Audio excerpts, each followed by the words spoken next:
नमस्कार मित्रों, आप सभी का स्वागत है हमारे YouTube चैनल लक्ष्मी जी में। आज हम भाद्रपद मास की अजा एकादशी की व्रत कथा सुनाएंगे। आप हमारे चैनल पर नए हैं तो चैनल को सब्सक्राइब कीजिए, वीडियो को लाइक कीजिए। अजा एकादशी व्रत कथा। कुंती पुत्र युधिष्ठिर कहने लगे कि हे भगवान, भाद्रपद कृष्ण एकादशी का क्या नाम है, व्रत करने की विधि तथा इसका महात्म्य कृपा करके कहिए। मधुसूदन कहने लगे कि इस एकादशी का नाम अजा है। यह सब प्रकार के समस्त पापों को नाश करने वाली है।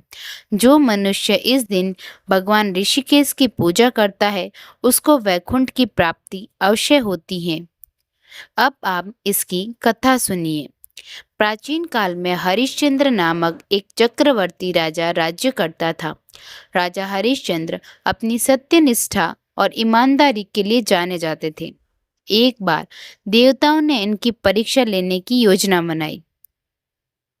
राजा ने स्वप्न में देखा कि ऋषि विश्वामित्र को उन्होंने अपना राजपाट दान कर दिया है।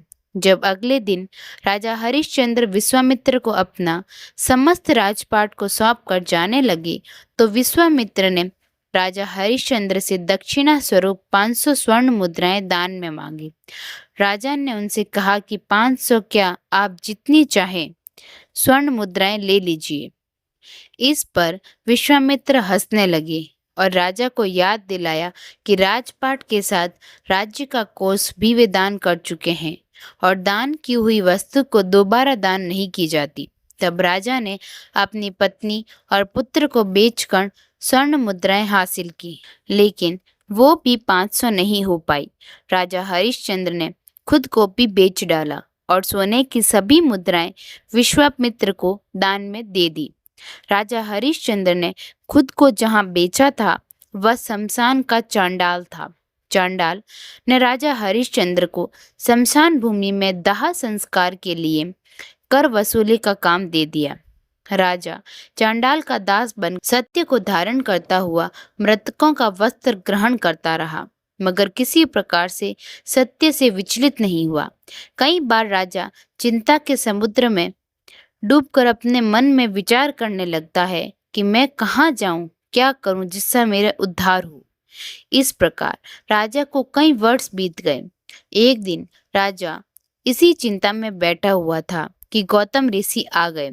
राजा ने उन्हें देखकर प्रणाम किया और अपनी सारी दुख भरी कहानी कह सुनाई। यह बात सुनकर गौतम ऋषि कहने लगे कि राजन, तुम्हारे भाग्य से आज से 7 दिन बाद भाद्रपद कृष्ण पक्ष की अजा नाम की एकादशी आएगी। तुम विधि पूर्वक उसका व्रत करो। गौतम ऋषि ने कहा कि इस व्रत के पुण्य प्रभाव से तुम्हारे समस्त पाप नष्ट हो जाएंगे। इस प्रकार राजा से कहकर गौतम ऋषि उसी समय अंतर्ध्यान हो गए। राजा ने उनके कथा अनुसार एकादशी आने पर विधि पूर्वक व्रत व जागरण किया। उस व्रत के प्रभाव से राजा के समस्त पाप नष्ट हो गए। स्वर्ग के बाजे बजने लगे और पुष्पों की वर्षा होने लगी। उसने अपने मृतक पुत्र को जीवित और अपनी स्त्री को वस्त्र तथा आभूषणों से युक्त देखा। व्रत के प्रभाव से राजा को पुनः राज्य मिल गया।